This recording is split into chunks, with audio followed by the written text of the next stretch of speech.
Vice President. Good afternoon. President Newbo, Vice President Robertson, honorable members of the City Council, dedicated fellow city employees, and residents of the great city of Richmond, once again, good afternoon. Before I begin, I'd like to acknowledge the incredible hard work and dedication of our budget and finance teams, led by Budget Director Dr. Jay Brown, Interim Finance Director Sheila White, and supported by Ann Seward, a consultant we hired with over 26 years of experience in finance and administration to assist with this difficult budget year. This hardworking team, under the leadership of Acting Chief Administrative Officer Lincoln Saunders, as well as my Acting Chief of Staff Maggie Anderson and her team, made the creation of this balanced budget possible. Ladies and gentlemen, it's hard to believe, but it's been a whole year since I last spoke to you about the state of our city's fiscal affairs. It has certainly been a year to remember. Perhaps more than any year in the recent history of our city, your city administration has overcome exceptional challenges to be able to present to you a structurally sound, fiscally responsible, fully balanced $770.3 million budget for the coming 2022 fiscal year. With precious little help over the last year from the federal government, the ongoing pandemic has decimated the finances of cities and states alike, and the city of Richmond is no exception. To be sure, this is a pandemic-era budget, and city tax revenue projections are still significantly short of what we projected at this time last year. So while I'm hopeful for the future, thanks to the prospect of increasingly greater availability for vaccinations, it should come as no surprise that this budget requires compromises and sacrifices in order to meet our obligations. Unfortunately, as we are still more than $18.5 million short of the revenues we projected in the budget I proposed on March 6th of last year, when excluding one-time funding sources from both fiscal years, we must make some of the same tough decisions many of our families have to made to pay the bills. That means not taking on new expenses until our income can sustain it or new dollars can be found. My administration is keeping a close eye on the status of President Biden's American Rescue Plan, which is being debated in Congress as we speak. I'm hopeful that we will be able to address additional community priorities once the Congress approves and appropriates relief to localities like ours.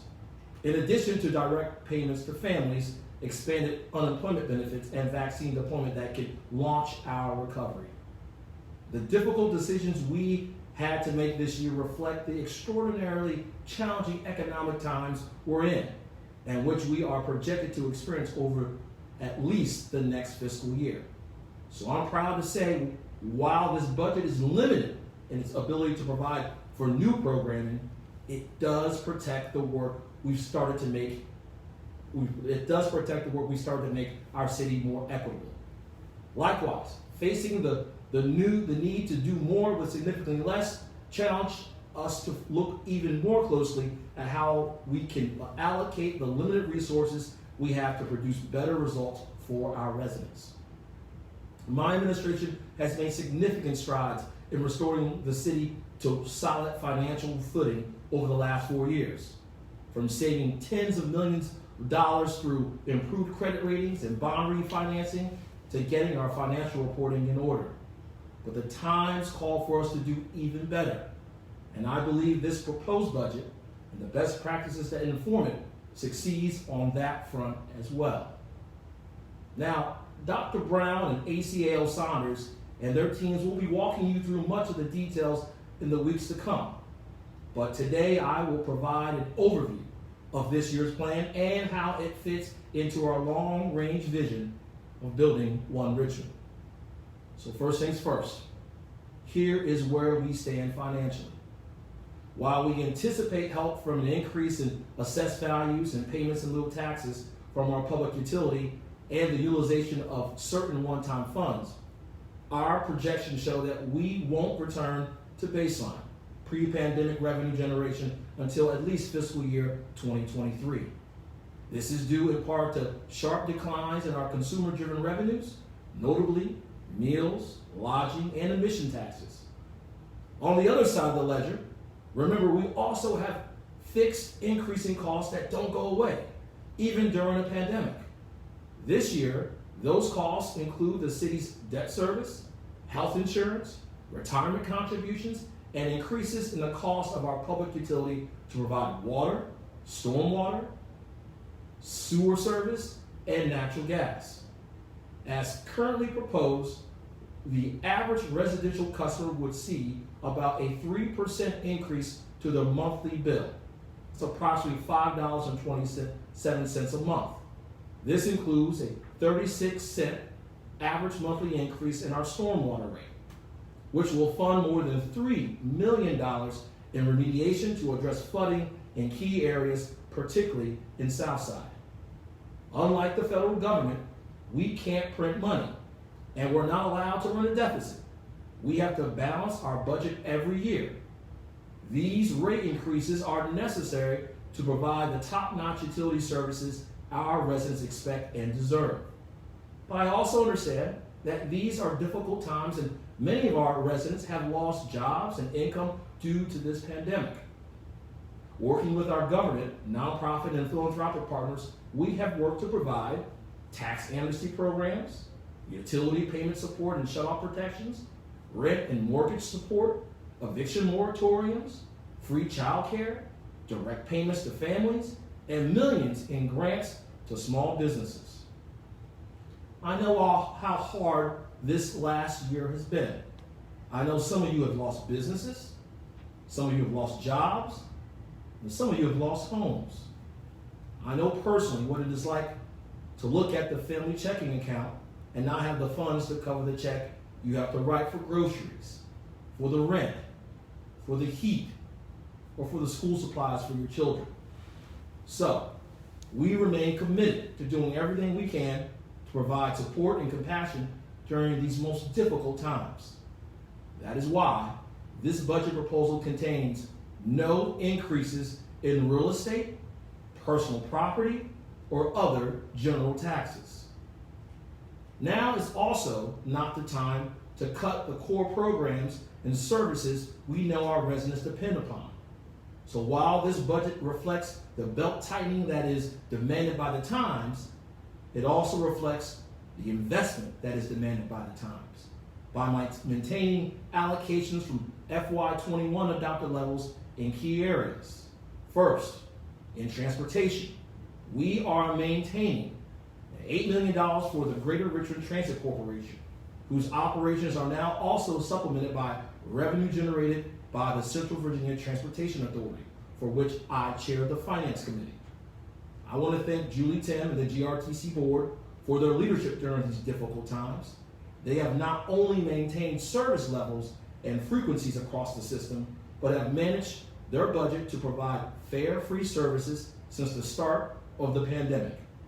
I'm committed to working with GRTC to make this change to fare free service permanent, and I believe with some help from the state and federal partners, we can do just that. Second, we will maintain a $2.9 million contribution to the Affordable Housing Trust Fund and $485,000 in our base budget for the Eviction Diversion Program.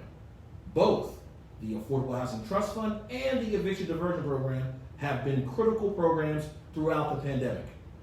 With the infusion of CARES Act dollars last year and the hope for additional resources from the American Recovery Act, we can invest even more in these critical support programs. I know we need to do more to assist those who are experiencing housing insecurity and homelessness. That is why I'm grateful for the Homelessness Advisory Council and their actionable recommendations. My administration has already started to work on establishing the Community Resource Center in City Hall, using existing resources where Richmond City residents, whether housed or experiencing a housing crisis, can connect with triage, case management, and mainstream resources and services to meet their identified needs. And we are crafting a memorandum of understanding with the Greater Richmond Continuum of Care in order to clarify the roles and responsibilities of each party in the funding and delivery of homeless services in the city. Again, I thank the Advisory Council for these recommendations, and I look forward to your continued partnership. And as you also know, I'm very proud of our work together to prioritize and invest in our schools and students. So while it was not easy, this proposed budget fully funds the Richmond Public Schools operational request of $187 million, an increase of $6.4 million over last year's budget when excluding RPS's use of one-time funding last year. But COVID-19 was not the only crisis we reckoned with in 2020. So in one of the only new investments you'll find in this budget, I am proposing that we fund a recommendation supported by Richmond community advocates and members of the task force to reimagine public safety by allocating $1.1 million in operational funding within the Department of Emergency Communications for the establishment of a Marcus alert. This funding will help to provide the training and staff for a community care team that will be available to assist those experiencing a mental or behavioral health crisis. This team will consist of staff from the Richmond Behavioral Health Authority, the Richmond Police Department, and the Department of Emergency Communications. Anyone experiencing a mental or behavioral health crisis should not be punished. They should be met with care and compassion. And we're working with mental health professionals and community advocates to prioritize de-escalation and crisis intervention in alignment with state guidance. It is my hope that this collaboration and training will save lives and prevent future tragedies and challenging situations. Our capital improvement program budget this year also reflects investments in community needs and priorities. My proposed capital budget includes over $33.5 million in transportation infrastructure funding. We also anticipate approximately $16.7 million from the CVTA. Under the leadership of DPW Director Bobby Vincent and the Office of Equitable Transit and Mobility, these dollars will allow us to continue to make significant investments in paving, bridge maintenance, and new bike lanes, sidewalk maintenance, and new sidewalk construction. I know that sidewalks are important to our community members. We are increasing the number of sidewalk crews citywide and increasing the allocation for new sidewalk construction from $900,000 in fiscal year 21 to $2.5 million in fiscal year 22. The 5-year CIP budget for the general fund of $450.6 million includes dedicated funding to complete the Southside Community Center, funding to begin the construction process for a new George Wythe High School, and nearly $28 million in new funding for the development of the historic area and slave heritage site in Shockoe Bottom. Ladies and gentlemen, it is time to lift up areas of our city that have lacked substantive investments in the past. This proposal does that utilizing an equity lens. Now, it's easy to forget sometimes, but behind every trash bin collected, every park that's mowed, every open library, every drink of clean water we take from a city tap, there is a City of Richmond employee we depend on to do their jobs. And these are the same workers who provided uninterrupted service to city residents during this pandemic. Whether in person or virtually, they never stopped showing up. They innovated and adapted to the challenges we faced and did everything they could to serve our residents. I am very, very proud of the employees who work for the City of Richmond. It has been my #1 priority throughout the pandemic and in crafting this budget that we not have to furlough or lay off city employees. I firmly believe our residents need more services, not less. Yes, some positions have had to adapt to new responsibilities, but I know our workforce. I want everyone who is committed to serving our residents to be able to continue to do so. So, I'm proud to share that despite our fiscal challenges, this budget does not propose or require any further reduction in personnel outside of the hiring freeze. Rather, we have a pressing need to invest in those persons who have committed to this city.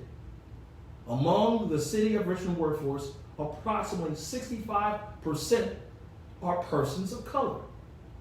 If this city is serious about advancing equity, we need to make sure that we are delivering on our own commitment to economic justice, starting with the city's workforce. That's why my general fund budget proposal includes roughly $6 million to give our departments the capacity to implement the recommendations of the Gallagher Class and Compensation Study this year. And we will provide a two-step increase for our hardworking first responders who also have been serving on the front lines of this pandemic. Due to budget constraints, both of these increases are programmed to be implemented on October 1st. As you will recall, the Gallagher study completed in 2019 found that many of our city employees make significantly less than the mid-range salaries for their jobs compared to the market rate for their position. The fact is, we will not achieve service improvement goals if we do not stabilize the attrition rate in the city workforce, or if we can't competitively recruit. That's just the plain truth. For example, currently we have a 30% vacancy rate and an 18% annual attrition rate in the Department of Social Services. That is unacceptable. If we truly want to better serve our residents in need, we must invest in the public servants that residents depend upon. Let me demonstrate the impact of implementing this study for an eligible human services technician, a senior human services technician in social services. The starting salary for this position in the city of Richmond is $37,440 compared to $46,340 in Henrico County. By implementing this study, we will be able to adjust that city employee salary to $46,800 or the midpoint. Our surrounding localities have embraced growth and economic development, and they are investing that growth in their employees. This doesn't account for raises proposed by the surrounding counties this year, so it might take us some time to catch up, but for our proud city employees, bringing their average salaries at least up to the market midpoint will demonstrate our commitment and appreciation for their contributions, while we aim even higher in years to come. Additionally, as you may be aware, being a first responder can be one of the most stressful jobs in local government. So we are allocating resources to address officer mental health and trauma incurred on duty, as recommended by the Task Force to Reimagine Public Safety. This will provide opportunities to improve RPD officer well-being for existing and future officers. And lastly, on the issue of compensation, we have talked for a long time about the need for the federal government to raise the minimum wage of $7.25 an hour to something closer to a living wage. That is why my budget also includes a modest increase for city government workers who earn $12.07 an hour to $13 an hour. As I stated in my State of the City speech, we are also reorganizing much of the staff and resources of the Office of the Press Secretary to enable us to form an Office of Public Engagement. This new office will be allocated within the Department of Citizen Service and Response under the leadership of Peter Brittle, and will work to strengthen the engagement and communications of all city functions. As you've seen from us this past year with RVA Strong and other resident-friendly improvements, such as our tax amnesty program, is communicated, the vision of the office is that Richmond city government and residents are connected. That residents can engage in information sharing, conversation, storytelling, and maintain two-way dialogue through a variety of platforms, including digital and in-person engagement opportunities. Furthermore, to enhance and support our efforts to apply an equity and inclusion lens across all city departments and services, this budget proposes the creation of the Office of Equity and Inclusion under the Deputy Chief Administrative Officer for Human Services. This new office will be charged with leading the cross-functional collaboration necessary to create sustainable policy and structural change, resulting in a more equitable and inclusive city. It will also work to empower marginalized communities who have experienced past injustices by tracking progress on the city's equity agenda and ensuring implementation of the City Council approved equity study and training for city employees. Additionally, to improve continuity and stability in how we address a range of issues impacting our neighborhoods, we will hire a community safety coordinator. Using a restorative justice lens, the coordinator will be the city's point person for implementing the city's gun violence prevention framework, coordinating services for our unsheltered population with our nonprofit partners, and working with residents to address other community safety concerns. This coordinator will be in our Human Services Division and report directly to DCAO Reggie Gordon. These modest shifts are just a few steps, not the only steps, we can and must take to address community priorities of enhancing engagement and advancing equity. I know they will go a long way towards helping our city not just recover from the pandemic, but as I said in my State of the City speech a few weeks ago, recover the right way from the pandemic. Before I conclude, I want to share how the challenges of preparing this budget have led us to a deeper examination of municipal best practices and how we can continue to improve the structural foundation of city finances moving forward. First, we are increasing the transparency and accountability of our budgeting process by establishing position controls and relevant reporting in the budget documents you will receive today. In addition to the information you are used to seeing around personnel funding levels and operating dollars, you will also find a complete list of positions by department, identifying positions that are funded versus those that are frozen. In future years, you'll see the proposed changes in these positions, and we, the administration, will be able to tie those changes to service enhancements or new priorities. But for this year, there are really two numbers I will draw your attention to. We've talked a lot in the past 4 years about unfunded vacancies. For those not steeped in our budget process, those are positions that were once approved and funded that we no longer have funding to fill. Many of these positions have not been funded since before my time as your mayor. Last year, the fiscal year 2021 general fund budget included funding for 3,250 of 3,700 positions, leaving roughly 450 of those positions unfunded. This year, due to the hiring freeze and our conscious decision to prioritize implementing the Gallagher study, the Gallagher class and compensation study, and step increases for public safety, the number has grown to more than 600, an additional 150 vacant positions that will remain administratively frozen, unfilled, and unfunded for the next fiscal year, barring any new revenues or appropriation. We are also going to do our best to innovate and prioritize our efforts to maintain service levels, but there will be undoubtedly be trade-offs. But I know that we will be able to work together as we navigate the coming year. At the same time, this budget also acknowledges areas where we have to work to meet our obligations and responsibilities to strengthen our financial footing, such as funding our annual required contribution to other post-employment benefits, otherwise known as OPEB, and adequately funding our capital maintenance for our city facilities. The steps we take in this budget are modest. We'll need to do more in future years to get to where we need to be. But even though we're in a pandemic, we can still take small steps on the right path to meet our obligations to our employees, past and present.